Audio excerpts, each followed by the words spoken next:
aw bisimila Joliba TV News ale jabarani ka an b'aw fo k'aw bɛɛ lajɛlen waleɲuman dɔ an b'a fɔ aw ɲɛna aw ni ɲankuma aw ka kunnafoni gafew lakali waati sera an fɛ yan nɔ limanaw nin ye laada ye an fɛ yan don o don ka taa ntɛnɛn fo ka se jumadenw ma an bɛ ye nin kɛnɛ in kan gafe minnu mana sɛbɛn an balima kunnafonidilaw fɛ limanaw kunnafoni sɛbɛnw de don kunnafoniw de b'a kɔnɔna la jamana kunnafoniw anw y'a kanu ka ye nin kɛnɛ kan walasa ka gafe ninnu lakali aw ye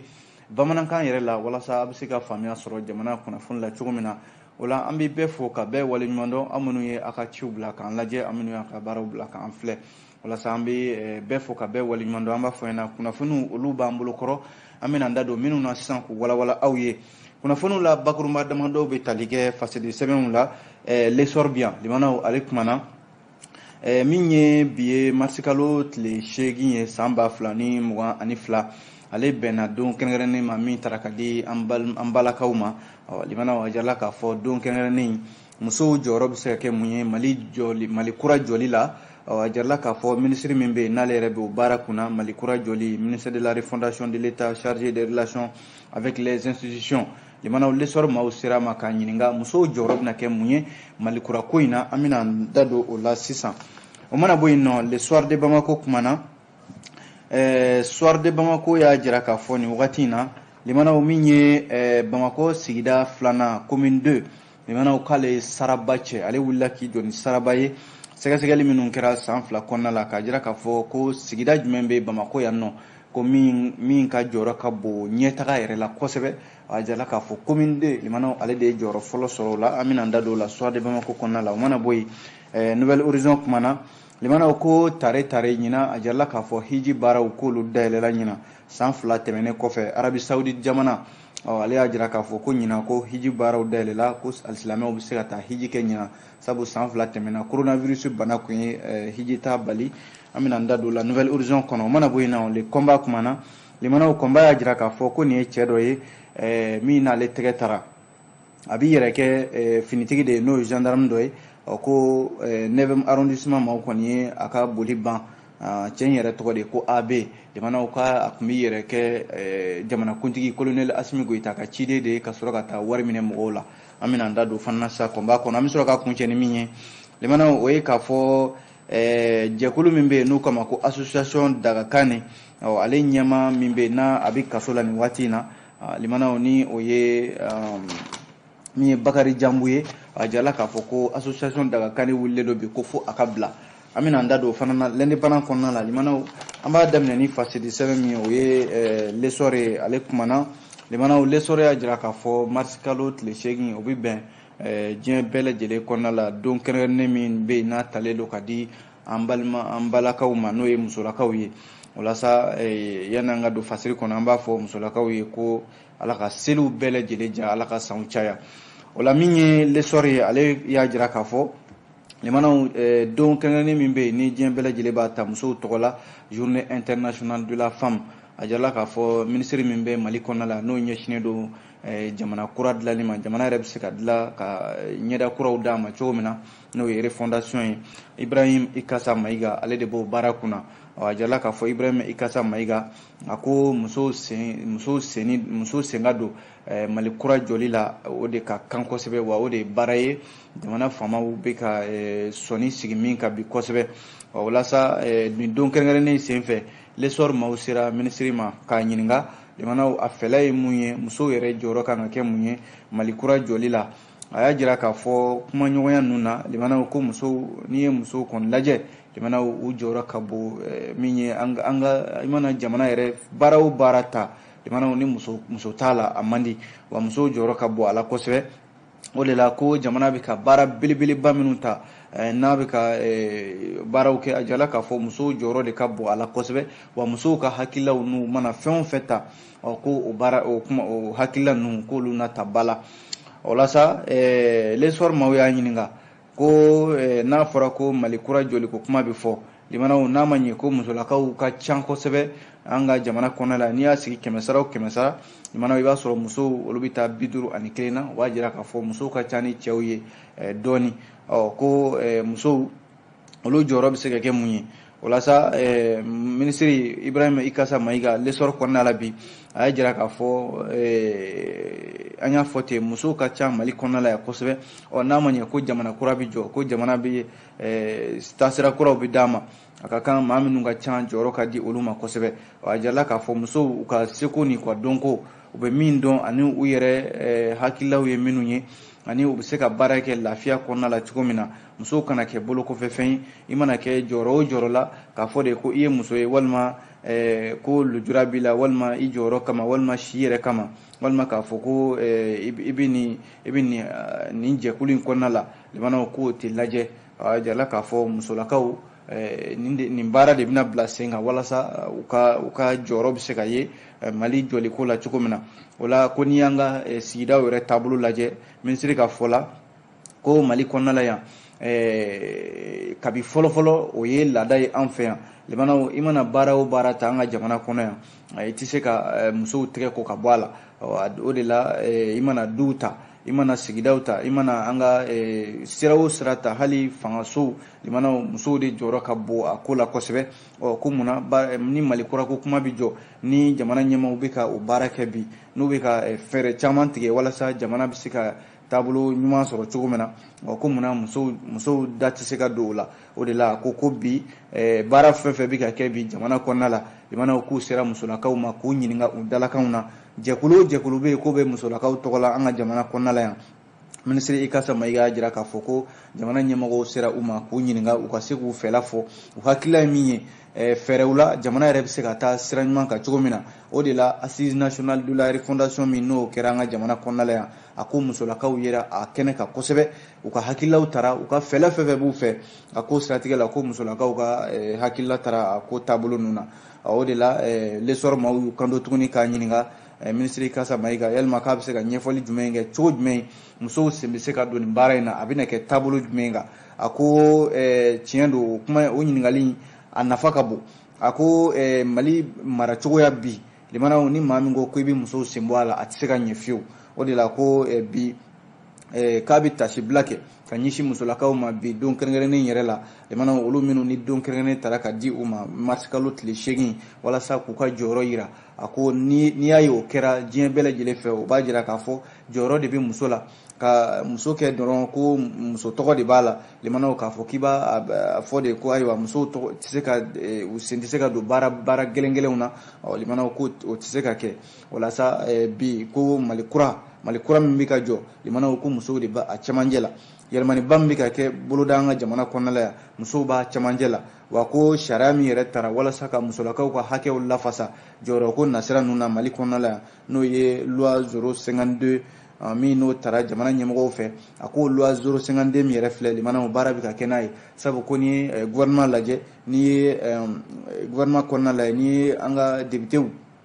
olu ka kulu kɔnɔna la, CNT ko don, ka taa se jamana cakɛdaba minnu bɛ yen nɔ, ko musolakaw caman de b'a yɔrɔ kofɔlen ninnu na. O b'a jira k'a fɔ limanaw min ye musolakaw ye ɲinɛmakɛ u kɔ. Minisiri Ikasa Mayiga y'a jira k'a fɔ an ka jamana kɔnɔna la yan, k'a fɔ de ka dɔ fusaya dɔ ye, o tɛ jamana ɲɛmaaw fɛla ye. Sabu n'i ko ko du ka ja, n'i ko denmisɛnninw ka san sɔrɔ, n'i ko kalanko ka sira sɔrɔ, n'i ko ladamu ka sira sɔrɔ, n'i ko ɲɛtaga yɛrɛ ka sira sɔrɔ, n'i ko hali sigida limanaw olu ka ɲɛtaga sɔrɔ, n'i ko Mali yɛrɛ ka ɲɛtaga sɔrɔ fo ka taa se hadamadenya yɛrɛ ɲɛtaga bɛ se ka sabati cogo min na, a ko musolakaw wele bɛ bila u ma sanga ni waati bɛɛ lajɛlen walasa u k'u da don baaraw la, baara minnu bɛ yen n'o bɛ se ka kɛ sababu yɛrɛ ye jamana yɛrɛ bɛ se ka bɔ bolola cogo min na. Limanaw nin ye Ibrahim Ikasa Mayiga minisiri min bɛ yen n'ale bɛ refondation kunna an ka jamana kɔnɔ, a ɲɛfɔli minnu kɛ lesɔr maaw ye, an y'o de lakali aw ye tan. O mana bɔ yen nɔ, le soir de Bamako kumana, limanaw soir de Bamako y'a jira k'a fɔ ɲɛtaga min bɛ yen n'o kan ka sabati an ka sigidaw kɔnɔna la, kɛrɛnkɛrɛnnenya la Bamako yan, ka se ka fantanya kɛlɛ. A jirala k'a fɔ san fila ko sɛgɛsɛgɛli dɔw de bɛ kɛ Bamako sigida 6 ni ɲɔgɔn cɛ, n'o ye ka ta commune 1 fo ka taa se commune 6 ma. N'i ye jateminɛ kɛ o sɛgɛsɛgɛli min bɛ yen ni cakɛda min bɛ yen n'u kama ko observatoire du développement humain durable et la lutte contre la pauvreté, olu ka cakɛda maaw olu de bɛ nin sɛgɛsɛgɛli baara kɛ limanaw ka se ka kominiw ka jɔyɔrɔ u ka sigidaw la ka se ka o dɔn a jirala k'a fɔ kunungo ntɛnɛn o baara kɛra Bamakɔ sigida 2nan la n'o ye commune 2 ye baara min bɛ yen n'a kɛra nin ye jateminɛ minnu kɛra jaabi minnu bɔra a jirala k'a fɔ ko Bamakɔ sigida 2nan n'o ye commune 2 ye limanaw k'ale de wulila k'i jɔ ni saraba ye saraba min b'a jira k'a fɔ limanaw min ye Bamakɔ sigida 2nan ye n'i y'a mɛn ko sigidalamaw bɛ lafiya n'i y'a mɛn ko sigidalamaw ka sɔrɔ a bɛ yakubaya n'i y'a mɛn ko fantanya yɛrɛ bɛ se ka kɛlɛ ka bɔ sigida la cogo min na limanaw mairie de ka jɔyɔrɔ ka bon a ko la kosɛbɛ o de la a jirala k'a fɔ kunungo baara min kɛra jaabi min bɔra n'a fɔra k'a fɔ Bamakɔ sigida 2nan ale de ye saraba ta Bamakɔ commune wɔɔrɔw cɛla a ko kɛnɛ ka ye Bamakɔ sigida 2nan maire n'o ye Cheikh Aba Ɲare ye ale tun bɛ kɛnɛ kan ka taa se commune 2 yɛrɛ dugutigiw a n'a conseillers ani sifinnakaw limanaw min ye service technique minnu bɛ observatoire du développement durable kɔnɔna la olu fana tun bɛ a ko kɛnɛ ka ye ɲɛfɔli minnu kɛra observatoire du développement humain durable et la lutte contre la pauvreté a ɲɛmɔgɔ n'o ye Modi Sɛnpara ye a ka ɲɛfɔli la ko jateminɛ minnu kɛra nin ye a bɛ tali kɛ sira dɔw de fɛ ko san 2 o san 2 nin baara in bɛ kɛ san fɔlɔ min n'o tɛmɛna san 2019 ka n'a bila san 2020 na a jirala k'a fɔ commune 2 k'a kun ye jɔyɔrɔ 2nan sɔrɔ o la ko ɲina jateminɛ minnu kɛra a jirala k'a fɔ commune 2 a kɔni nana i yɛrɛ sɔrɔ jɔyɔrɔ fɔlɔ la u b'a jira k'a fɔ a ye baarabaw de kɛ sigida 2nan fo ka na se nin jɔyɔrɔ in na min ye sira damadɔ minnu bɛ yen n'o bɛ tali kɛ kalanko la kɛnɛya sigida yɛrɛ bɛ se ka yakubaya cogo min na nɛgɛjuru sira olu matarafali ani mara bɛ se ka cɛman bɔ cogo min na an ka bankiw fo ka taa se usiniw ma sigidalamaw bɛ se ka nin baara ninnu sɔrɔ k'a sɔrɔ a ma kɛ ni gɛlɛya ye cogo min na a jirala k'a fɔ ninnu de sabatira kosɛbɛ Bamakɔ sigida 2nan la o de la min ye Bamakɔ sigida 2nan commune 2 limanaw a tun bɛ jɔyɔrɔ 2nan na an y'a fɔ ten sɛgɛsɛgɛli minnu kɛra san 2019 ani san 2020 ɲina san 2022 sɛgɛsɛgɛli minnu kɛra observatoire du développement humain durable fɛ Modi Sɛnpara ka fɔ la ko sigida 2nan a nana i yɛrɛ sɔrɔ jɔyɔrɔ 2nan na sigida minnu bɛ yen ni olu tugura la o ye Bamakɔ sigida 5nan commune 5 ale de kɛra jɔyɔrɔ 2nan ye jɔyɔrɔ 3nan kɛra Bamakɔ sigida 6nan ye commune 6 ye limanaw a jirala k'a fɔ min ye ni cakɛda min filɛ nin n'a filɛ nin ka nin sɛgɛsɛgɛli in kɛ limanaw kana kɛ sababu ye walasa an ka jamana ɲɛmaaw ka sira don u kɔrɔ sira min bɛ se ka kɛ sababu ye sigida minnu bɛ yen n'olu jantolen don u ka sigidaw la ko ka se ka sira ɲɛnama don u kɔrɔ walasa u bɛ se ka baara yakubaya cogo min na min ye Cheikh Aba Ɲare ale min ye Bamakɔ commune 2 maire ye a ko nin tɛna kɛ sababu ye k'a fɔ olu b'u bolo jigin nin ye olu kɔni ka disigosi ko ye wa u ka nisɔndiya ko don fana ko u bɛna fɛɛrɛ minnu tigɛ sa o de ka dɔ fara cɛsiri kan halisa n'a fɔra ko i ye nin ɲɔgɔnna jɔyɔrɔ sɔrɔ i ɲɔgɔnna sigidalamaw sigida tɔw cɛla a kan ka kɛ sababu ye i ka dɔ de fara cɛsiri kan min ye sigida 2nan dugutigiw ani Cheikh Aba Ɲare maire yɛrɛ u k'u bɛn'u fanga fara ɲɔgɔn kan walasa don nataw la halisa jɔyɔrɔ fɔlɔ min filɛ nin ka se ka mɛn a la o dun bɛ tɛmɛ ni baara minnu fɔlen filɛ nin n'o ye ɲɛtaa min bɛ se ka sabati sigidalamaw sɔrɔ sira la walasa fantanya yɛrɛ bɛ se ka kɛlɛ ka bɔ yen cogo min na limanaw fasiri filɛ nin ye an ye nin bɔ le soir de Bamako kɔnɔna la n'an bɔra yen an bɛ don fasiri sɛbɛn Nouvelle Horizon ale kɔnɔna la a kumana a y'a jira k'a fɔ coronavirus bana limanaw ale kun ye baara caman de jɔ diɲɛ sosigi in kɔnɔna la kɛrɛnkɛrɛnnenya la min ye hiji baaraw ye san 2 tɛmɛna min ye hiji ye ale ma se ka kɛ n'i ye jateminɛ kɛ san 2019 ka na bila san 2020 ni 21 la limanaw min ye hiji baara ye a kun jɔra Arabie Saoudite ale ye jamana ɲɛmɔgɔw fɛ walasa ɲina hiji ko nka tare Arabie Saoudite ko a ye fɛɛrɛ minnu k'u tigɛlen don walasa hiji baara a ka se ka jɔ ko a ye fɛɛrɛ ninnu a y'a bɛɛ lajɛlen wuli ka bɔ yen a jirala k'a fɔ ɲina hiji san 2022 limanaw ko alisilamɛw u bɛ se ka nisɔndiya sabu a jirala k'a fɔ Arabie Saoudite jamana ɲɛmɔgɔw a kun jiralen don k'a fɔ coronavirus bana min n'a kun bɛ diɲɛ bɛɛ lajɛlen kɔnɔna la n'a kun kɛlen don ka kɛ sababu yɛrɛ ye taama kun gɛlɛyalen don fara ɲɔgɔn kan yɔrɔ i mana hiji fɔ ka ban limana a bɛ fara ɲɔgɔn de kofɔ a bɛ jama de kofɔ ko hiji kun balila o de siratigɛ la ko ɲinan kɔni ko hiji a bɛ se ka kɛ ka sababu kɛ mun ye Arabi Saoudite jamana ɲɛmɔgɔ yɛrɛ y'a jira k'a fɔ ko fara ɲɔgɔn ninnu ko a tɛna bali ko maaw ka gɛrɛ ɲɔgɔn na misiriw kɔnɔna la o fana tɛna bali ko nka fɛn kelen min bɛ yen n'o bɛna jagoya hijidenw kan o ye nun datugulan min ni o ye masiki ye ko maaw ka o don u nun na o de kɛra jagoya fɛn yɛrɛ n'o tɛ ko ɲina limanaw magan dayɛlɛlen don hijikɛlaw ye ani umurakɛlaw walasa Mali ta fanfɛla la limanaw a kɛra jigiyaba de ye sabu alisilamɛ minnu bɛ yen ni san 2 min kɛra ka tugu ɲɔgɔn na k'a fɔ ko ayiwa hiji baara ma se ka kɛ o la directeur national des affaires religieuses n'o ye Habib Kane ale ye ɲɛfɔli minnu kɛ a ko ni fɛɛrɛ minnu wulilen filɛ nin ye k'a fɔ hiji bɛ se ka kɛ limanaw a kɔni kɛra nisɔndiyaba ye kosɛbɛ nka Habib Kane ka fɔ la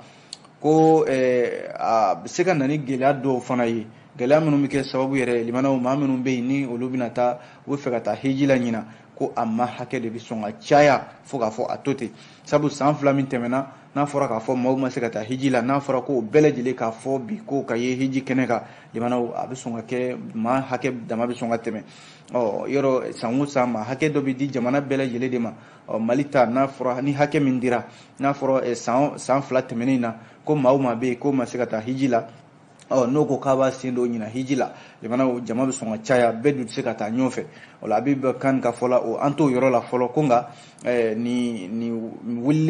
hakɛ min wulilen filɛ nin ye n'a fɔra ko maaw ka sira dayɛlɛla maaw ye maaw ka ca hiji ani umra ninnu na o kɔni nisɔndiyaba ye ko nka jamana de bɛ se k'i hakili to nin yɔrɔ ninnu na walasa hiji min n'a fɔra k'a bɛ kɛ ɲina a ka se ka kɛ nɔgɔya kɔnɔna la gɛlɛyaw kana se ka don a la n'o tɛ n'i ye san tɔw lajɛ limanaw coronavirus bana ye tiɲɛni kɛ san tɔ minnu na san 2021 ani san 2020 san fɔlɔ yɛrɛ la min ye Arabi Saoudite jamanadenw yɛrɛ de taara hiji la a bɛ se maa 60 ɲɔgɔnna ma Arabi Saoudite dugukolo sanfɛ olu dɔrɔn de ye hiji kɛ k'a sɔrɔ dun san o san min ye alisilamɛw ye maa 2 million ɲɔgɔnna olu de bɛ taa olu bɛ bɔ diɲɛ fantan 4 bɛɛ lajɛlen la ka taa hiji la Arabi Saoudite ale ye jamana kɔnɔna la a jirala k'a fɔ min ye ɲinanta in ye yɔrɔ san fɔlɔ min na ni coronavirus bana ale taara min ye Arabi Saoudite jamana kɔnɔna la k'a kɛra sababu ye a yera maa 7,700 ni maa 46 de la olu cɛla maa 900 ani maa 5 olu fatura coronavirus bana sababu la o de la Arabi Saoudite jamana a y'a ɲini ko ka hiji jɔ o san tɔ ninnu na ɲinanta min kɛlen filɛ nin limanaw ko hiji kɔni a dayɛlɛla maa bɛ se k'a fɔ tare ala ka a don yira na Nouvelle Horizon ale de y'o fɔ o mana bɔ yen nɔ le combat kuma na min ye combat ye ale ka bi kuma la limanaw a jarala k'a fɔ nin ye cɛ dɔ de ye cɛ min bɛ yen n'ale tɛgɛ tara u k'a ma ko AB limanaw ni AB in k'ale tun bɛ yɛrɛ kɛ gendarme de nka limanaw mɛnna n ka ko la ani tora la a bɛɛ lajɛlen bɛ ɲɔgɔn da fɛ min ye 9e arrondissement maaw ye olu de ka sɛgɛsɛgɛli taara bɔ nin cɛ kofɔlen kan limanaw ko a bɛ min kɛ o ye escroquerie de ye n'o de ka don maaw n'u hakili cɛ walasa AB tɔgɔ in a jarala k'a fɔ 9e arrondissement maaw olu kɔni ye tɛgɛ kɛ a la sabu maa kofɔlen a na kɛ a tun bɛ yɛrɛ kɛ jamanakuntigi colonel Asimi Goyita o ka ciden de ye a y'i to o baara ninnu de la limanaw fo ka nafolo caman de minɛ maaw la a bɛ se 14 ɲɔgɔnna ma kɔnba ka fɔ la walasa an ka sigida la limanaw kuma bɛɛ i bɛ kabako ko de mɛn kabako ko min n'a bɛ dabali ban min ye kɔnba ye a ko nin kɔni ye dabaliban ko ye a bɛ tile damadɔ bɔ sisan limanaw cɛ kofɔlen min filɛ nin ni tɛgɛ kɛra la n'o ye AB ye ko a b'i yɛrɛ kɛ min ye colonel Asimi Goyita furanjɛla fanga ɲɛma o ka ciden de ye ka sɔrɔ ka don maaw n'u hakili cɛ walasa minnu bɛ kunnafoni kalama olu y'a jira k'a fɔ ko dɛgɛ feerela dɔ dɛ min bɛ sɛbɛnni kɔrɔ o de taara a kofɔ 9e arrondissement maaw ye 9e arrondissement maaw ka sɔrɔ ka sɛgɛsɛgɛli dayɛlɛ a nɔfɛ limanaw cɛ kofɔlen n'o ye AB ye ko yɔrɔ jamanakuntigi colonel Asimi Goyita maa don maa min ni hinɛ yɛrɛ ma a bɛ dɛmɛ ta ka ɲɛsin maaw ma a bɛ balow ni jiw ni fɛn caman a b'o di maaw ma o baara min bɛ senna jamana kɔnɔna la ni cɛ kofɔlen n'o ye AB ye ko a bɛ yɔrɔ nin waati in na subahana mansin ani nɛgɛjuru siraw ni telefɔni telefɔni yɛrɛ bɛ ka tiɲɛni min kɛ Mali kɔnɔna la bi a ka ca ko a b'a ka baara ninnu kɛ ni telefɔni de sabu fɛn dɔ bɛ yen n'o ye application ye limanaw k'a b'o sigi telefɔni kan o bɛ maa yɛrɛ kumakan yɛlɛma pewu k'a kɛ maa min ka di i b'a o tigi kumakan de don a la limanaw ka sɔrɔ k'a fɔ ko ayiwa i tulo tɛ karisa kumakan na maa minnu bɛ yen n'a bɛ fɛ ka nafolo minɛ olu la n'o ye jagokɛlabaw ye i b'a sɔrɔ a bɛ taa olu de yɔrɔ a b'a fɔ ɲɛna ayiwa ne ye colonel Asimi Goyita n'o ye jamanakuntigi ale de ka ciden ye i b'a sɔrɔ o la gendarme fini b'a la limanaw gendarme fini na i t'a dɔn k'a fɔ fiyewu ko nin tɛ finitigi ye a b'i yɛrɛ kɛ colonel Asimi Goyita ka ciden ye a bɛ sɔrɔ ka telefɔni ci application min bɛ telefɔni kɔnɔna la o bɛ sɔrɔ ka kumakan in bayɛlɛma limanaw ka sɔrɔ ka kumakan kɛ i b'a fɔ ko jamanakuntigi yɛrɛ kumakan de filɛ nin ne y'o mɛn e tɛ tunu sa wa a bɛ sɔrɔ ka fɔ ɲɛna ko ayiwa ko an bɛ dɛmɛ ɲini de la jamanakuntigi yɛrɛ de ka dɛmɛ ɲini don ko ka dɔ bila wagande la walasa jamana bɛ se ka dɛmɛ cogo min na min bɛ se min na limanaw o b'o di a y'i to o de la limanaw ka taa se min ye dɛgɛtigi dɔ ma dɛgɛtigi min n'o bɛ feere kɛ Sebeni kɔrɔ fanfɛlaw la a na kɛ o kɔni o sigara la o ka sɔrɔ ka kuma in ta ka taa n'a ye 9e arrondissement maaw fɛ yen olu ka sɔrɔ ka sɛgɛsɛgɛli boloda limanaw tiɲɛ yɛrɛ ko nafolotigiba de don so caman so dagabanaw de b'a bolo Sebeni kɔrɔ ale fanfɛlaw la wa ko ndolatan jɛkulu dɔ bɛ yen n'o ye FC Berté ye o b'a bolo a bɛ nafolo don o denmisɛnninw na minnu bɛ ndolatan a bolo olu caman olu bɛ taa se maa 25 ma wa ko a juma o juma fana i b'a sɔrɔ dɛgɛtigi min yɛrɛ n'o y'a ko fɔ a bɛ dɛgɛ caman de san u bolo a kɛ o kɛ ka dɛgɛ san limanaw i b'a sɔrɔ 13 a b'o de don dɛgɛ la k'o di maaw ma k'o tila k'o kɛ sarakati ye limanaw a jarala k'a fɔ mars kalo tile 4 san 2022 ko cɛ kofɔlen ko a bɛna fɔ a ka boli banna sabu min ye commissaire divisionnaire Satigi Kamisogo ale n'a ka cɛdenw limanaw u kɔni tɛgɛ kɛ cɛ in na wa ko u b'a minɛ waati min na o y'a sɔrɔ telefɔni dagabanaw de b'a bolo wa ko a yɛrɛ ka fɔ la ko ani général Bemba Musa Keita ko n'o ye ministre de la défense kɔrɔ ye ko a n'o bɛ ɲɔgɔn dɔn limanaw yɔrɔ sigarama kɔni a mana fɛn fɔ maa tɛ da la f'a ka sɛgɛsɛgɛ k'a ɲɛdɔn a jarala k'a fɔ an bɛ waati min na ko sisan AB tɔgɔ in limanaw a minɛna waati min na o y'a sɔrɔ nafolo min b'a bolo a bɛ se 14,4 ɲɔgɔnna ma commissaire divisionnaire Satigi Kamisogo olu kɔni y'a minɛ a b'u bolo sɛgɛsɛgɛli yɛrɛ hukumu kɔnɔna la limanaw kunnafoni filɛ an ye min bɔ